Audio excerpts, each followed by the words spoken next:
मधुश्रावणीक चारिम दिनक कथा सतीक कथा। ईश्वर सृष्टि करबाक इच्छा से पहिले विष्णु, तखन महादेव आ अंत में ब्रह्माक रूप में अवतार लेलनि। ब्रह्मा के सृष्टि करबाक भार भेटल।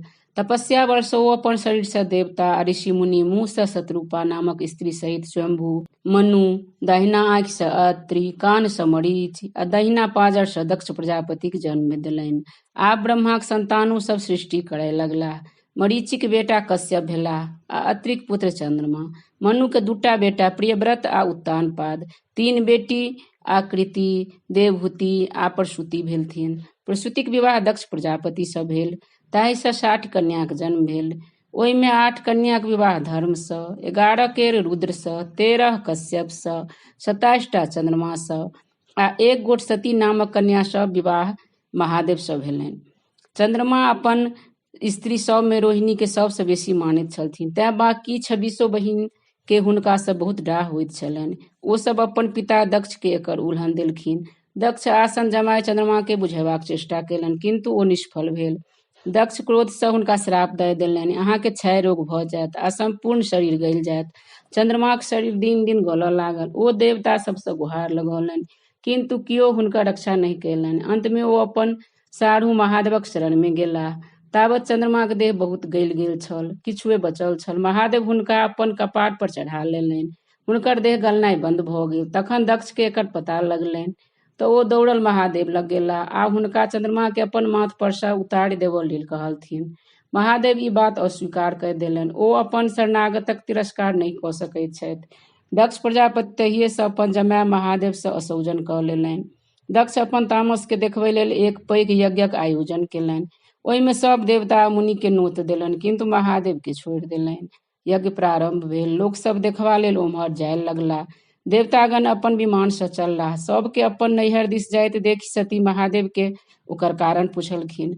सती जहन बुझलनि जे हुनके नैहर में एतेक पैघ यज्ञ भऽ रहल अछि, तऽ ओ महादेव सँ बिना नोतो ओतय जाय लेल जिद्द ठानि देलनि। अंत में महादेव हुनका अपन सेवक वीरभद्रक संग नैहर पठा देलथिन। सती जखन अपन पिताक यज्ञ स्थली में पहुँचली तऽ कियो हुनका बैसहो तक लेल नहीं कहलकनि। सब हिनका दिस ताकि ताकि कन फुसकी करऽ लागल। अंत में जखन सती सब देखैत देखैत आ महादेवक निंदा सुनैत सुनैत असहन भऽ गेलनि, तखन सती धधकैत यज्ञ कुंड में कूदि आत्मदाह कऽ लेलनि। स्वाभाविक छल जे हुनकर संग वीरभद्र ओतय भारी उत्पात मचबऽ लागल। दक्षक गर्दन काटि लेलक, यज्ञ मंडल के तहस नहस कऽ देलक, देवता मुनिगण के मारि भगौलक। महादेव के जखन पता लागल तऽ ओहो ओतय पहुँच गेलाह। हुनका क्रोध में देखि देवता सब कल जोड़ी क्षमा प्रार्थी भेलाह। ओ सब कहलथिन जे अहाँ के अपमानित करबाक दंड दक्ष पाबि गेलाह। आब यदि यज्ञ संपन्न नहीं होयत तऽ संसारक अनिष्ट भऽ जायत आ बिना जजमानक जीने यज्ञ कोना होयत। तैं हेतु आब कहुना हिनका जियाउ।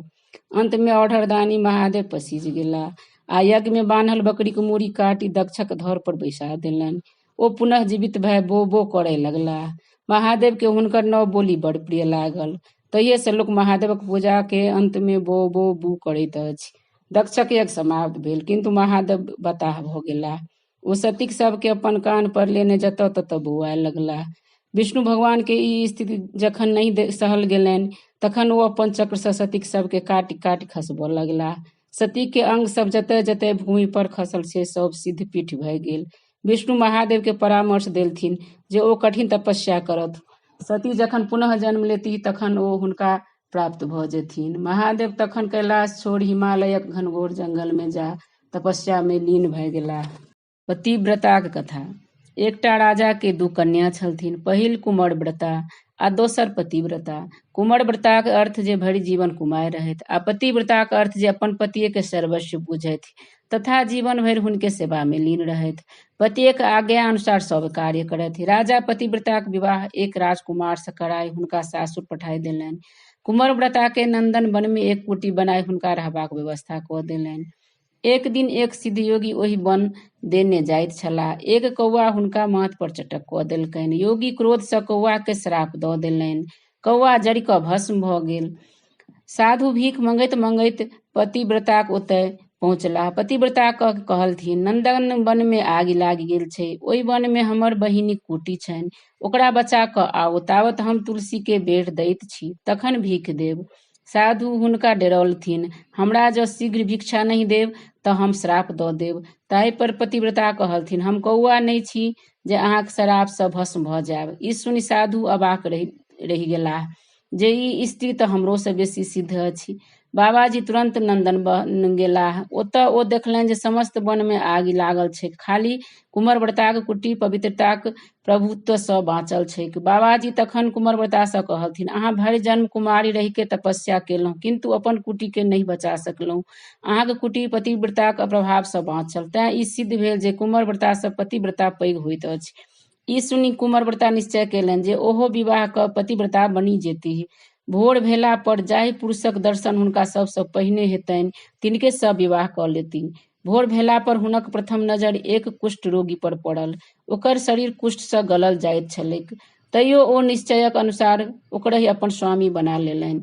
ओकरा अपन कुटी में आनि ओकर सेवा करऽ लगली, दिन राति स्वामीक सेवा करथि, किंतु स्वामीक रोग बढ़ले जानि। अंत में एक दिन हुनकर पति कहि देलनि जे आब हम बेसी दिन नहीं जीब, तैं हमरा तीर्थ करा दिअ। ओ अपन पति के ढाकी में लय माथ पर उठाय विदा भेली। रास्ता में एकटा ऋषि सूली पर लटकल तपस्या करै छलाह।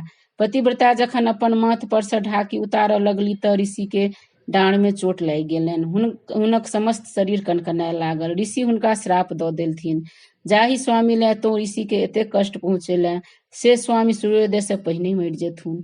ई सुनि हुनका बहुत दुख भेलनि आ ओहि ठाम बैस कऽ भगवान सूर्यक व्रत करय लगली। ओ पहिनो ततबा तपस्या केने छली जे हुनका विधवा होयब असंभव छल। महात्माक श्राप सँ पति मरि तऽ गेलथिन, किंतु सतीक तपस्याक प्रभाव सँ ओ फेर जीव उठलखिन और हुनक शरीर पूर्ण स्वस्थ भऽ गेल। एहि तरहे सतीक अनेको कथा महिमा देखल गेल अछि। तैं हेतु सती, सीता, सावित्री, अनुसुईया, बिहुला आदिक गुणगान एखनो धरि होइत अछि। यदि कोनो स्त्री मन सँ अपन पतिक सेवा करैत छथि तऽ हुनका कोनो प्रकारक कलेश नहीं होइत अछि। ओ सती, सीता, सावित्री जकाँ अमर बनि जाइत छथि। धन्यवाद।